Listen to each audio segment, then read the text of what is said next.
Case for Analysis 1, The Truth Behind the Chocolate. Choco Delights, a beloved chocolate brand, is about to launch a new advertising campaign boasting that its chocolates are made with 100% pure cocoa. Carla, the production manager, knows that while the product contains some pure cocoa, it also includes a significant amount of cocoa substitutes to reduce cost. Concerned about the honesty of the campaign, she raises the issue with Danielle, the marketing director. Danielle, eager to boost sales, argues that the claim is technically true as the product does include pure cocoa. He pressures Carla to stay quiet, insisting that the campaign will be a success and no one will notice the difference.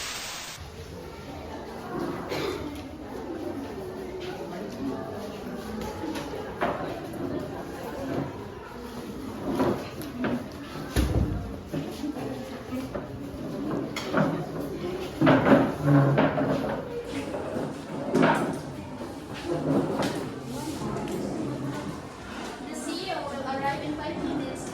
Miss Carla, please ready your presentation. Good morning everyone. So, ako represent karon ang ato ang new brand which is the Chocolate Delight. So, as prefer na mo para po nga 100% siya ay buta natin sa cocoa. Ang cocoa kay tawad makahatag po siya benepisyo o makahatag po siya o dako impact sa ato ang company. So, yes, Daniel. Ako sa atong kuan, para sa kayuan sa atong panpod sa atong companies, ang murag kung atong i-reveal ang kanang kuan man review kuan. Dawbi kung ang usa ka, dawbi ang mga customer nato kay kuan. Kanang naay customer nato dili ganahan kuan. Unsaon natong sales lower ana? Unsaon basing mo decrease atong sales ana kung atong i-kuan ang kanang pure cocoa is kung atong i-kuan ang reveal ang kukuan mo unsa atong sales ana kumububo. So, nakasabot ko sa imong opinion na gusto nimo nga i-boast nato ipataas nato atong sales but atong company Pero dili man kuan ang kuan ana to.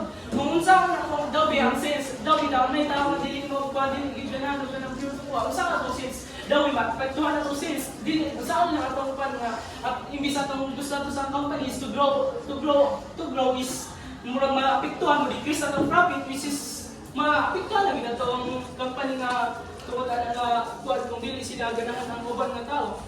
So, kini man siya, kung kanay mo scenario nga, imuha gid nga, imo giipatas imo sales doon sa lugar mahitabo sa future kung similar situation na niya pa na mahitabo sa tuwa. Di ba nakausip na ta sa atong credibility ug labi na pod na nausip na nato bitaw at ang kanang madami siya nga atong brand reputation. So, unsa gid ang imuha? Sa kuan ko, ako lang mong is to kayo ayuhan lagi sa atong kuan, ayuhan sa atong company which is kung saan kung kuan lang kanang akong concern na kay kung kuan na ako apod gusto gyud ako nga dili ta murag i-review na to tong kuan murag dili ka dati kung gusto mo butang og kanang include mga kukuha kay murag ako kay kung nay uban tao kasi nay uban tao nga dili kuan dili ka na kukuha which is maapekto na to sa which is makakuan sa ato makapekto unsa man mo nato na pagkuan sa inyong kuan which is sa isa.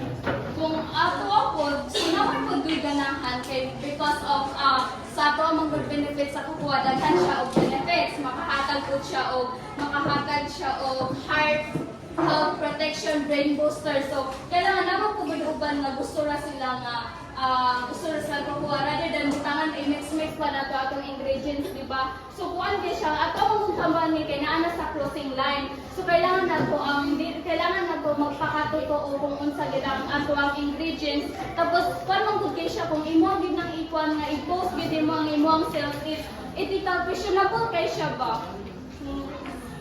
So, is there any questions or suggestions regarding to their presentation? Anyone? Yes, you raise that. So, you guys are talking about the reputation of our company.